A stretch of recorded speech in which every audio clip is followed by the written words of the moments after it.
Hi, Jaden. How are you doing? Oh, Good. I'm happy to see you. Okay, so we're going to go ahead and get started, and I'm going to share my screen with you.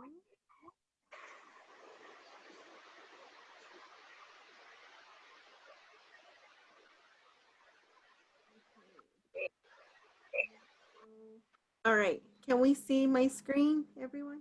uh-huh. Perfect. So, Cindy, do you want to go ahead and introduce yourself?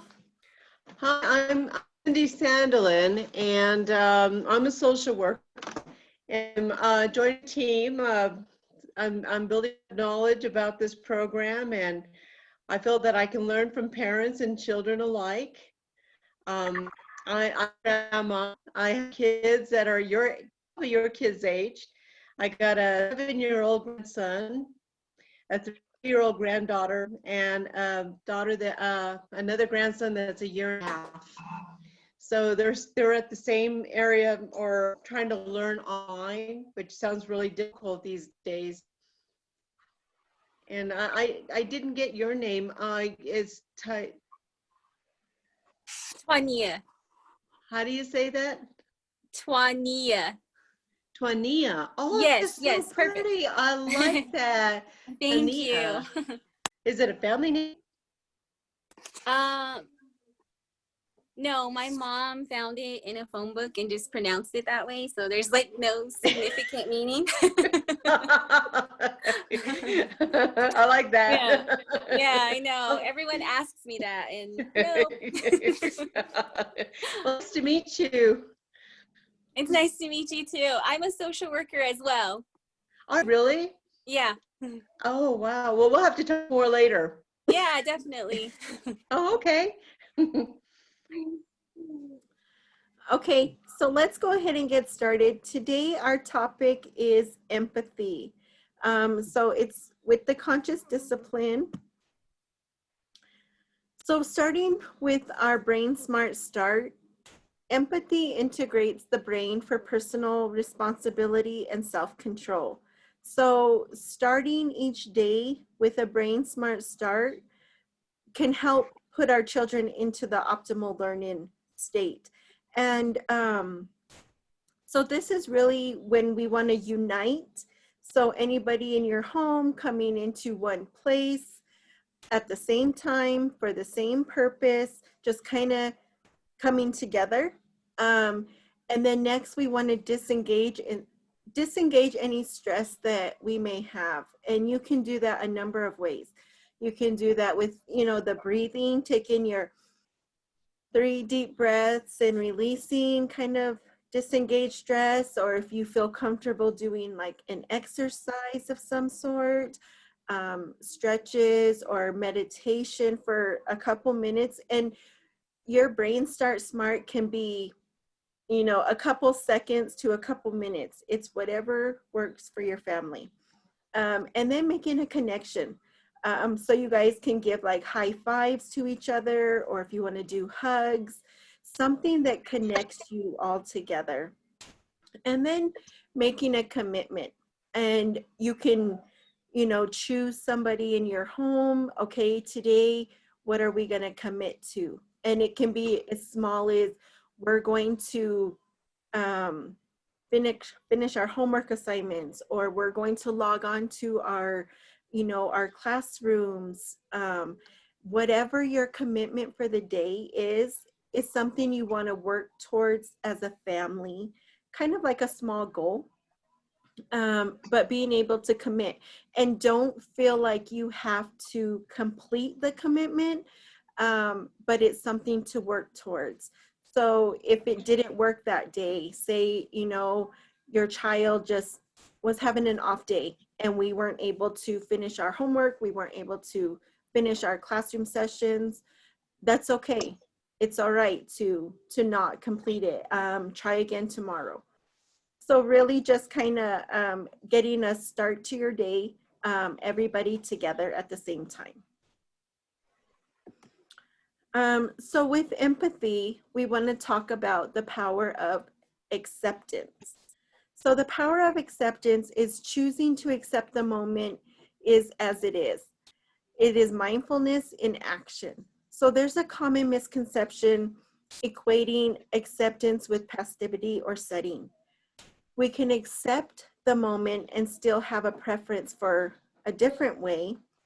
Acceptance is the knowledging of what is without getting wrapped up with what should be. It's not that your child should be able to deal with a stuck zipper. Your child's crying in frustration. So accept the fact that he or she is crying in frustration, then you can help him or her manage that frustration. So these are like teachable moments, teaching him or her how to zip and unstuck zipper. That way you guys can get back to doing whatever you need to get done for the day. And it's not that you should be able to leave the room for 5 minutes without a screaming match starting up, except that the kids are arguing over a toy. Then you can help them both take deep breaths and calm down, and then coach them to take turns. Again, because it takes 2,000 times in context to learn a new skill. So a lot of times just accepting what is happening in the moment and being able to teach your child how to deal with whatever emotions they're dealing with at that time, which is identifying feelings is the key component to empathy. Empathy requires us to listen to children's feelings and thoughts without the need to change them. So our typical reaction to young children when they're upset, we often say, "You're fine, it's okay." Or we try to distract them with something like a toy or a phone or food. But that's not really helping our kids to manage their feelings. We can only teach children to manage their feelings when we first use the power of acceptance and the skill of empathy to walk a mile in their shoes, right?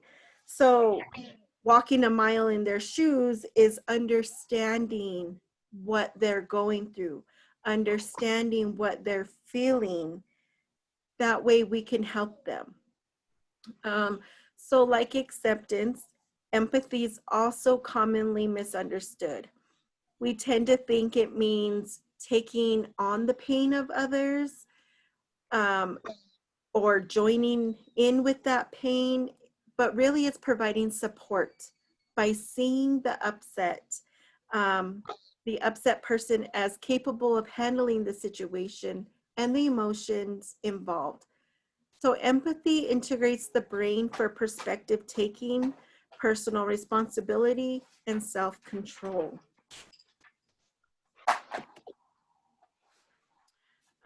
Accepting the moment and emphasizing with children doesn't change the limits that we set on their behavior.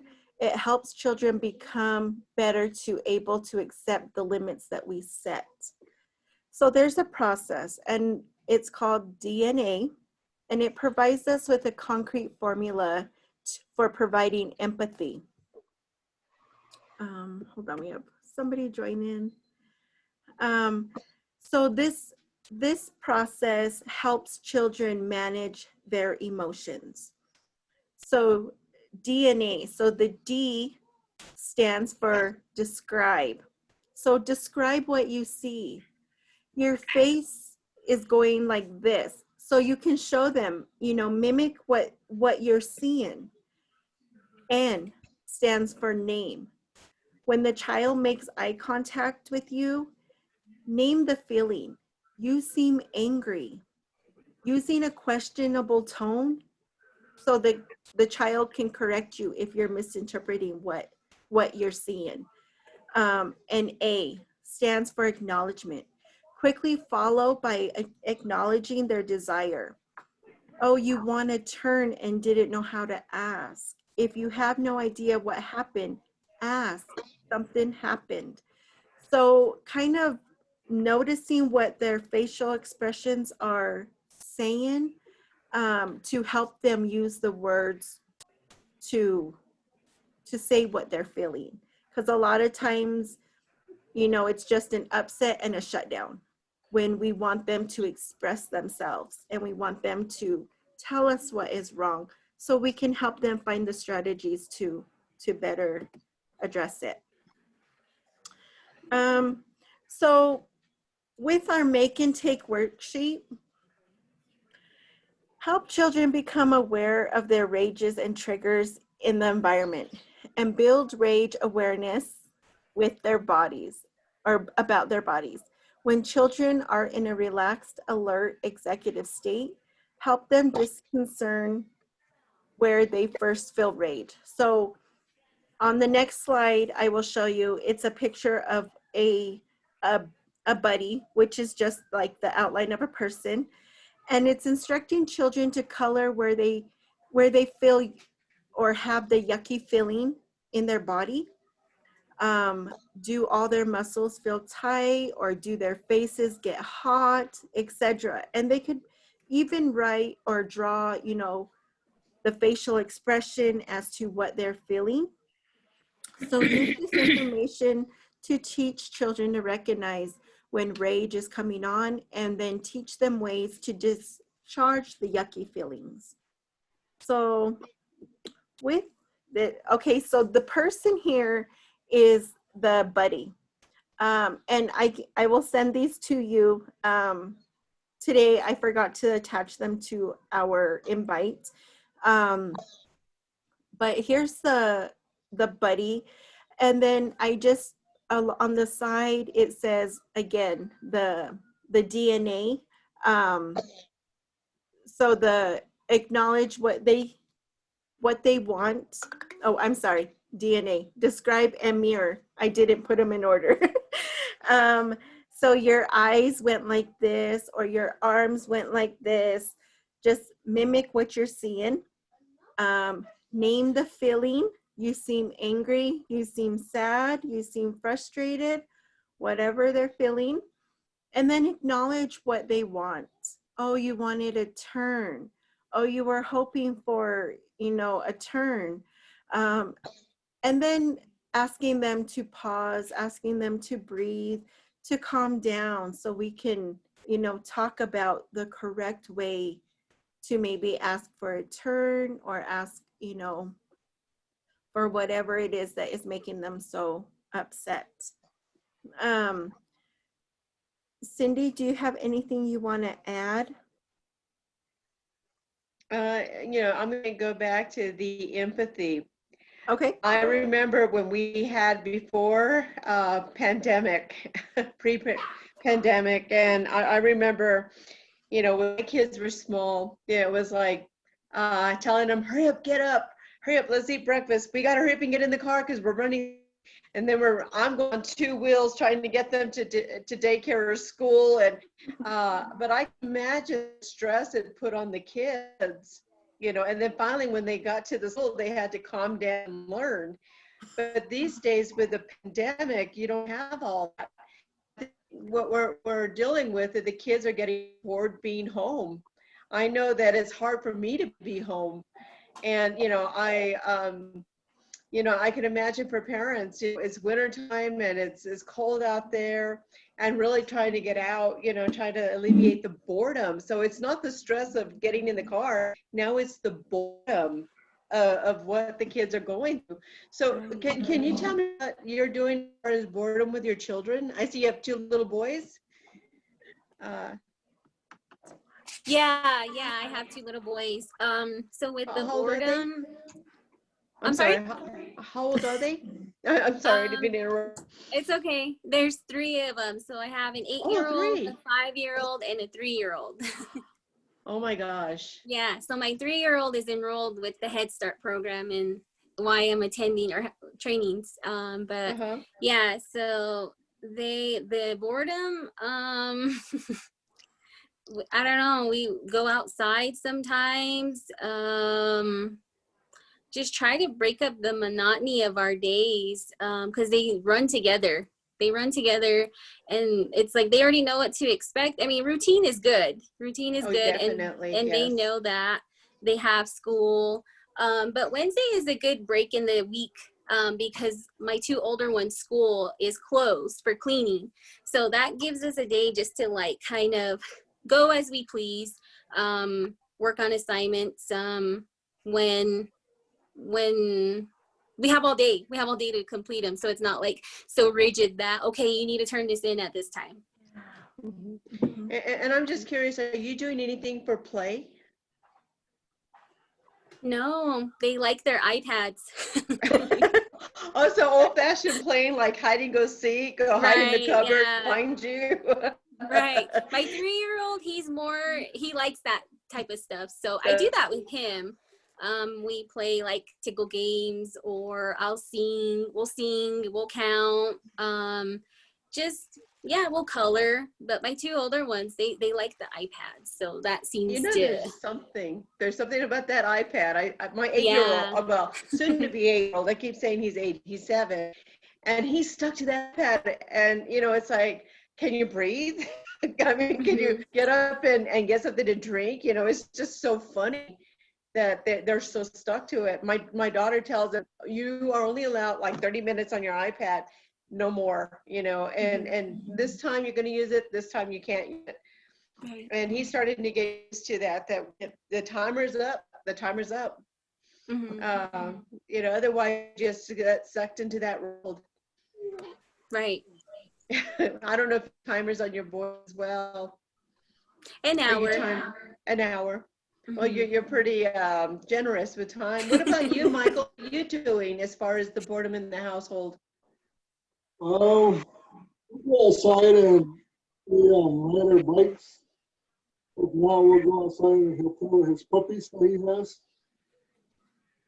He has his building block. He has his prisoners that he has for a while and his brothers. So we work on those. Just to keep them moving all the time. Okay. So it sounds like your family's just pretty active. Now, do you only have Jaden, or are there more children? Just Jaden. Oh, Jaden. Okay, so he probably loves that. I see him in the background. So what about story time? Do you ever do story time to break up the monotony of being home? Yes. Yeah. Especially like when we do it during class. Mm-hmm. Definitely do the stories. To get excited. Right. Stories. Okay. But back to the empathy is understanding how bored children are, as you are too, being home. You know, I'm hoping that one day we'll have the COVID behind us and we can kind of go back to some of a normal life. Right. Mm-hmm. Definitely. And that's all I have to share right now. Okay. All right. Well, thank you all for attending, and I will provide you the handouts for the make and take, and you can print it if you're able to print, and you know, provide it for your child when he's upset. You know, they can express themselves through drawings as well. Do you guys have any questions? Do you have any concerns at this time? I don't have any concerns at this time. I think it's hard because we compare our kids a lot, right? Like they're not gonna learn, they're not gonna stay on track, but I think it's just, you know, being like acknowledging that it's okay, and that our kids will catch up when school resumes. Right. So like that's what I have to remind myself, is that, you know, don't compare them to anybody. I think as mothers have a bad habit of doing that. Yes. So Yeah, Right. and dads are a lot more fun. You know, the kids love when the dads read to them. I was reading some research about, you know, how kids enjoy reading more with their fathers because they're so animated. They're fun. Like Mhm. they don't suck the fun out of reading, where moms are like, okay, what's this color? What's this shape? What's this word? Yes. And Yeah. I've never thought of that. Yeah, That's true, because yeah. they'll growl with the animation. How cute. Well, you, Jaden. Bye, Michael. You're right. Yeah, so I encourage my husband to do the reading because I am like that. I'm like, okay, well, what's this color? Yes. Yes. Yeah. Right. And yeah, I totally understand that. And you know, trying to engage, like when, you know, my husband is home, just trying to get him, you know, okay, which child do you want to work with today? Because Mhm. it alleviates a little bit off of my plate, you know, to, Right. and it's like, I'll focus on one if you can help with, you know, the other. But definitely involving fathers and involving everybody in the home, you know, to help. Right. Yeah. Yeah. And like my three boys, they just have each other to play with, and Mhm. sometimes they get bored and then they start fighting and picking Yes. on each other. So Yes. yeah. I definitely understand that. And you know, it was suggested at our last presentation. I was telling them about my daughter and, you know, taking a ride, going for Mhm. rides and Mhm. getting them out, just, you know, even just in the car, getting them out. And I Right. hadn't thought about that. Just go for a ride someplace, you know, Right. to a different village or to, you know, wherever, but just a car ride, get them out of the house. Right. Yeah, like almost pretending Mhm. that you're getting ready to go to school in the morning. Like, okay, everyone get in the car. Let's go take a Yes. drive and then come back home. Okay, school's starting. Yeah, exactly. Exactly. And, you know, that Yeah. might be beneficial in some ways to Right. get them focused and, you I know, know. I have to try that.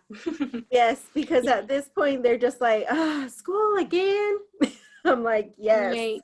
Right. Yeah. And then like also taking care of ourselves too, because like our kids get our emotional cues from us. So if we're angry, frustrated, then it's like, okay, this is already going to set the tone of the day, and us being mindful, you know, and aware of our feelings. And my boys are really good at calling me out when I'm angry. Like, Mom, are you angry?